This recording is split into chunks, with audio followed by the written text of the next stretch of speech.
бул жерде деген мындай, мисалы скорый патрульный милициялардыкы, эгерде алардын мигалкасы жок болсо, алар нарушение кылган болуп эсептелинет. Аларга да кадимкидей бакыт каты кетет. Эгерде алар мигалкасы менен иштеп кетип баратып, анан машиналар жол бошотуп берсе, анда дагы ал жол бошотуп берген машиналарга эч кандай нарушение болбойт. Ал деген вынужденное нарушение болуп калат да, вынужденный. Мисалы деген эки полоса бош, бирок 3 эле машина бар да. Анан скорый шашылып барат. И камеранын алдына келгенде скорый кетип барат. Мигалкасын күйрүп кетип баратканда, скорыйны бошотуп бериш керек да. Ооба. Ошону бошотуп бербей койсо, скорый эмеге обходко встречага чыгып атпайбы. Ошондо скорыйны кое берип койгон машинада штрафтарын эметилет. Жок, азырынча андай жок. Негизи көбүнчө бизге андай көп деле түшпөйт. Машинага жол бошотуп беришет да көбүнчө. Анан кээ бир учурда болот, бирок алар азыр эме боло элек. Андай азыркы учурда мисалы маршруткалар, автобустар деген кыймылда көп правила бузушат да. Мен өзүм эле кээде өзүм эле түшөм ошолорго. Ошолорго бир күндө канча эме штраф түшөт ошо маршрутниктерге, автобустарга? маршрутник автобустарга жалпылап айтканда эми ар кандай, бирок жеңил машиналарга көбүрөөк түшөт го дейм, аларга караганда. Автобус маршруткаларга караганда. Мисалы бир маршрутканы алып айта албайм мен, мисалы 169 же 175 депчи, ал маршрутка жол эрежесин бузушу мүмкүн, бирок ар бирибизге ар кандай келе берет да. Анан күнүгө анын баарын эме кылбайбыз да. Мисалы мага түшөт же дагы бирөөгө түшүп калышы мүмкүн. Бир күндө мисалы бир маршруткага 5 кишиге же 10 кишиге түшүшү мүмкүн. Анткени ар бирибизге бөлүнүп берилбейт да. Кандай болсо ошондой келип түшө берет. Анан кийин мисалы может балким 5 нарушение түшүшү мүмкүн бир маршруткага бир күндө. Балким 2. Бул объезддегилерге деген передача.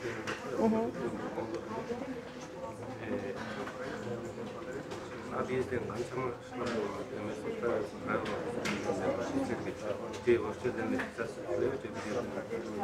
Сразу эле фиксация болот. Сразу фиксация болот да, инфокомго түшөт биринчиден. Ал инфокомдон анан бизге жиберилет. Биз аларды карап, текшерип, анан кийин биз эмеге инспекторлорго жиберебиз. Алар электрондук кол коюшуп, анан алар текшеришет, анан электрондук кол коюп, анан почтага кетирилет. Бүгүнкү күндө биздин отчеттук бир күн болуп атат окшойт. Мониторинг борборунун иштегенине 1 жыл болду деп айтсак болот. Негизи ушул долбоор ачылганына бир өзүнчө бир чоң максат болгон, бир чоң максат коюлган.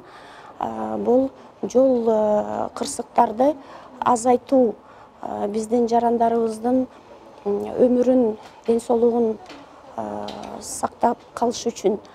Ошондуктан бүгүнкү күндө бүгүнкү статистикага кайрылсак, ошол максатка жетишкендиктер бар деп эсептесе болот.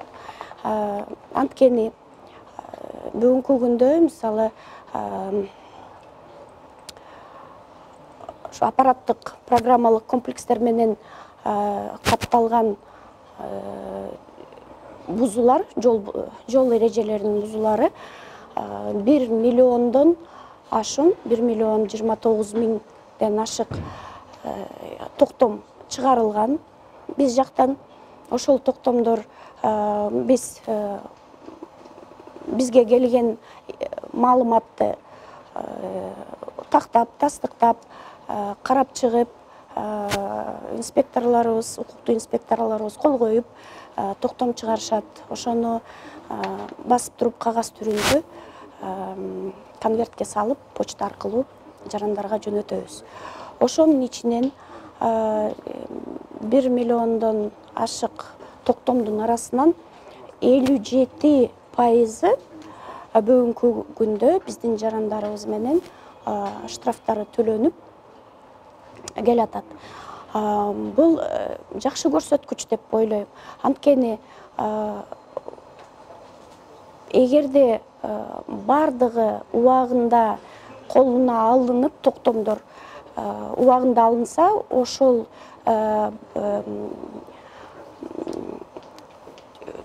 көрсөткүч 70%-дан ашык болмок да. Бирок жарандарыбыз жана мобилдик приложениядан көрүп өздөрү шекшип, нарушением бар болуш керек деп бизге келип кайрылып көрүп бергилечи. Ушундай жерде бир шекшип жүрөм, нарушение бар болуш керек, ошону төлөй калайын, убакыт өтө электе. Жана 50% төмөндөтүү льгота менен төлөгөнгө жакшы аракет кылышат жарандар. Ошо менен көп төлөнүлөт да.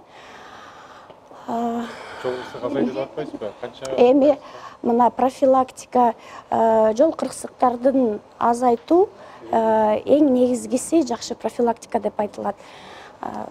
Биринчи этап менен аппараттык программалык комплекстер ушул долбоор Чүй областы менен Бишкек шаарында ашканда, ишке ашкан. Чүй областында 42-43%-ке пайызга жол кырсыктар төмөндөп атат. Бишкек шаарында да жол кырсыктар 50-ден ашык пайызга жол кырсыктар төмөндөп атат. Бул көрсөткүчтөр, бул анализ конкреттүү түрдө аппараттык программалык комплекстер коюлган жерлерден анализдеп чыкканбыз. 18 жылы канча жол кырсык катталган, 19 жылы канча жол кырсык катталган, ошону менен анализдеп чыксак, долбоордун максатына акырындан жетишкендиктер бар деп эсептейбиз. 57% төлөндү деп эдиңизби? Айтсачы, ошо канча сом? Суммасын айта аласызбы? Айта алам. 500 статистиканы ачып берчи. Канча түшкөндө?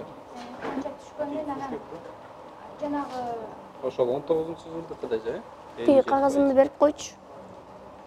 Жана статистиканы ачып койгула деп эдим да.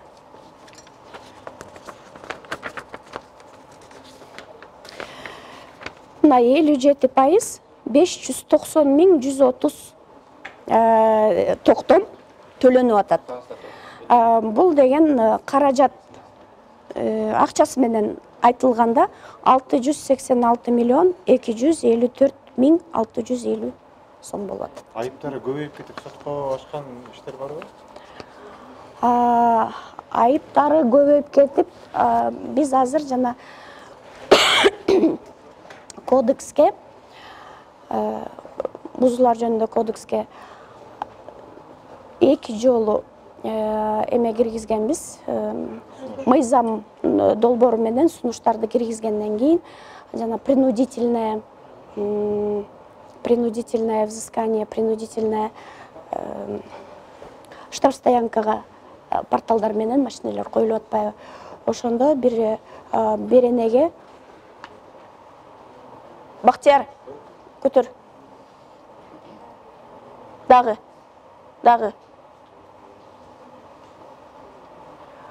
Назад, эме бер. Мына 30, Бактияр, 31-чи прим 1 беренеге отстранение от управления транспортным средством деп киргизгенбиз. 8-чи подпункт менен.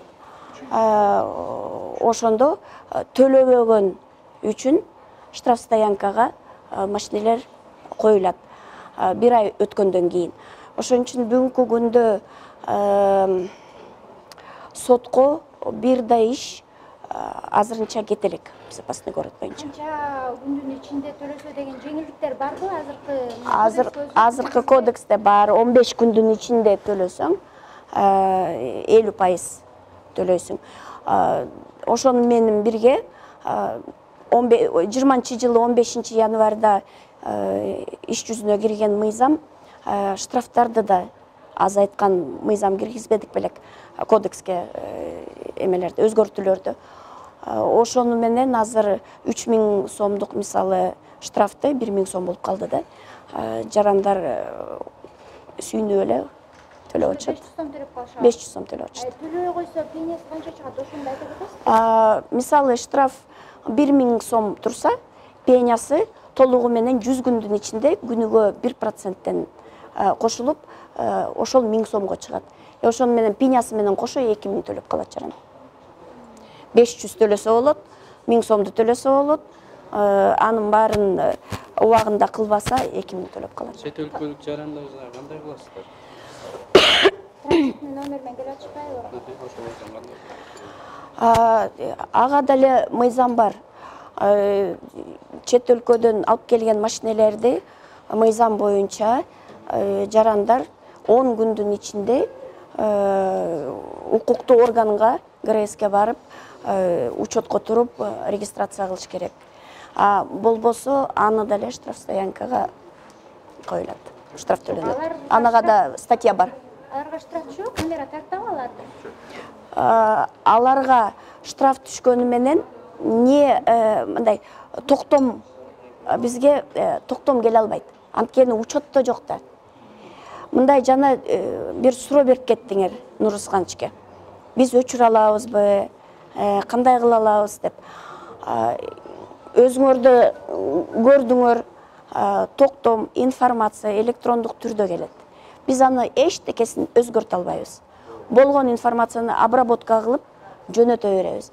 Аны деген ГРСтен түзүлөт да, ошол токтом түзүлөт ГРСтен. Информация бизге ошоктан келет ГРСтен.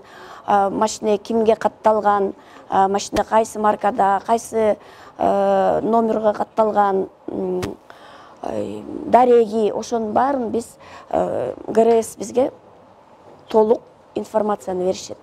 Катталбаган машинени ГРС токтом түзө албайт.